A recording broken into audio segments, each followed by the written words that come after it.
కొత్త సంవత్సరంలో ఇందిరమ్మ ఇళ్ల నిర్మాణం ప్రారంభించనున్నట్లు రాష్ట్ర రెవెన్యూ గృహ నిర్మాణ శాఖల మంత్రి పొంగులేటి శ్రీనివాసరెడ్డి వెల్లడించారు.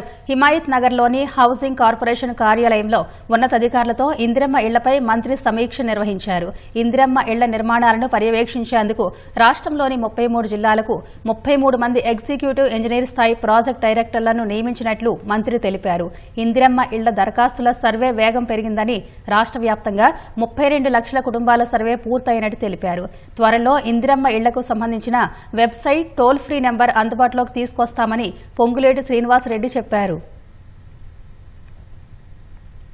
బెనిఫిషరీస్ ని ఫస్ట్ 4.5 లక్షలని poor of the poor identify చేస్తాం. కేంద్ర ప్రభుత్వం నుంచి ఎక్కడైనా ఎలిజిబుల్ ఉన్నోళ్లు మిస్ అయినా, వాళ్ళు రిజెక్ట్ చేసినా, రాష్ట్ర ప్రభుత్వం నుంచి కేంద్ర ప్రభుత్వం ఇలేదు కాబట్టి వాళ్ళు ఇస్తానన్న 70,000 రూపాయలు, 1,50,000 అని మేము చేతులు దులుపుకోకుండా, ఎలిజిబుల్ ఉన్న వాళ్ళు ఏ కారణం చేతైనా కేంద్ర ప్రభుత్వం రిజెక్ట్ చేసినా రాష్ట్ర ప్రభుత్వం నుంచి 5 లక్షల రూపాయలు ఇస్తామన్న అమౌంట్ పర్ఫెక్ట్ గా 4 విడతల్లో ఈ ప్రభుత్వం ఇయ్యటానికి గౌరవ ముఖ్యమంత్రి రేవంత్ రెడ్డి గారు ఆల్రెడీ సూచనలు ఇవ్వటం జరిగింది.